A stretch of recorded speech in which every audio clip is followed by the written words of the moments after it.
If your paycheck feels like it disappeared before you even get a chance to enjoy it, you're not imagining things. You know, groceries cost more, rent is fucking brutal, insurance keeps climbing, and even the things that used to be cheap now, make sure you stare at the price tag. Surviving this is not about becoming a financial genius overnight. It's about getting extremely intentional with where your money goes, cutting the leaks that hurt the most, and protecting the things that actually keep your life stable. And the first thing you need to do is stop treating every expense the same. Your money has jobs, housing, utilities, food, transportation, insurance, and minimum debt payments are survival expenses. Subscriptions, impulse purchases, upgrades, convenience spending, and random online orders are flexible expenses when money gets tight. But that survival expenses get protected first. And that sounds obvious. But people still pay for streaming services, premium phone plans, delivery fees, and memberships they barely use while stressing over the electric bill. You need to know what is essential and what is simply comfortable. Next, build a bare bones monthly budget, not a fantasy budget, a realistic one. Write down your actual take home pay, then list your housing, your utilities, your food, transportation, and insurance, debt minimums, and anything else you truly cannot avoid. And once those are covered, see what is left. That leftover amount is where most people discover the problem. If there's almost nothing left, the answer is not just try harder. It means your fixed costs are eating too much of your income. And that is where the biggest changes matter. Cutting a $10 subscription helps, but lowering a car payment by $200 helps a lot more. So, reducing that housing costs and refinancing or replacing an expensive vehicle, shopping, insurance, changing your phone plan, or getting rid of high interest debt can change your monthly cash flow much faster than obsessing over tiny purchases. Food is another huge area where people can gain control without living on crackers. Start with a simple rule: shop a plan. Decide where you're eating for the next 5 to 7 days. And before you enter the store, build meals around cheaper staples like rice, potatoes, beans, eggs, pasta, frozen vegetables, oats, chicken, thighs, ground meat on sale, and whatever produce is discounted. Use store brands when the quality is similar and compare the unit price instead of just the sticker price. A larger package is not automatically cheaper. Stop buying groceries with no purpose. That random food becomes waste, and waste is literally money going into the trash. Also, separate convenience food from actual food. Pre cut fruit, single serving snacks, prepared meals, bottled drinks, and delivery can quietly double what you're spending. Transportation can crush a budget just as fast. And if you have a vehicle, look at the total monthly cost, not just the payment. Add the fuel, the insurance, the repairs, the registration, and maintenance. A vehicle that looks affordable at the dealership can become one of the most expensive things in your life. If your payment is high, your insurance is ugly. You're constantly buying gas, downsizing may be one of the strongest financial moves you can make. And if you cannot change vehicles, combine errands, keep tires properly inflated, stay current on the maintenance, and stop making unnecessary trips.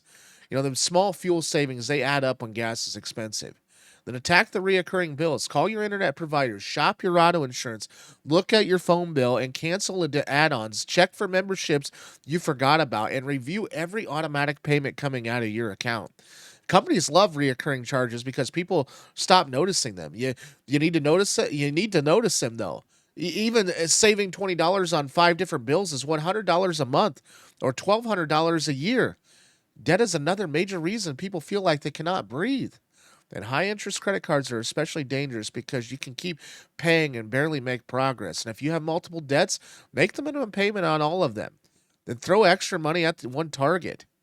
Some people prefer the smallest balance first, and because quick wins build momentum. And other attacks the highest interest rate first because it saves more money mathematically. Either method can work if you actually stick with it. What does not work is continuing to swipe the card while trying to pay them down. You also need a small emergency buffer. Even if saving feels impossible, start smaller than the internet gurus tell you. $500 can keep a flat tire, minor repair, or unexpected bill from immediately going on a credit card. Then work towards 1 month of essential expenses, then more over time. The goal is not to become rich overnight.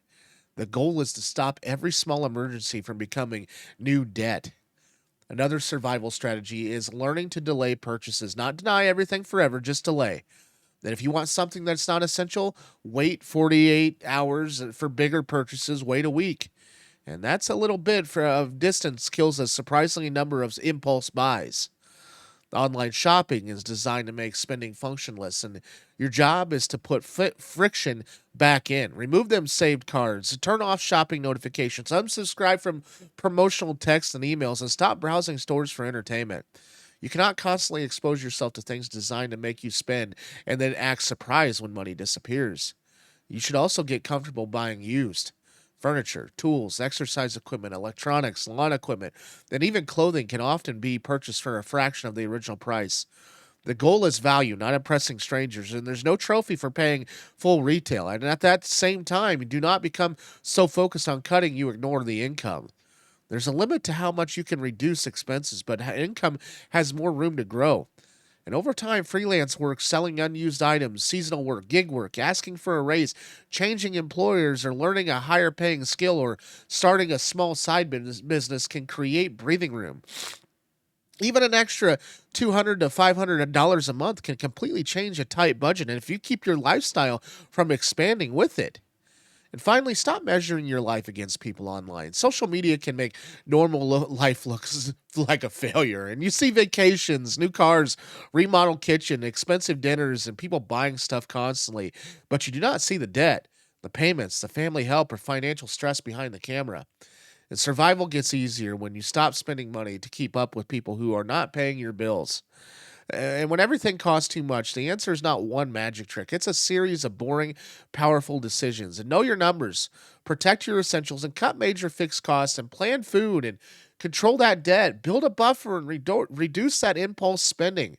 Increase the income and stop competing with others' lifestyle.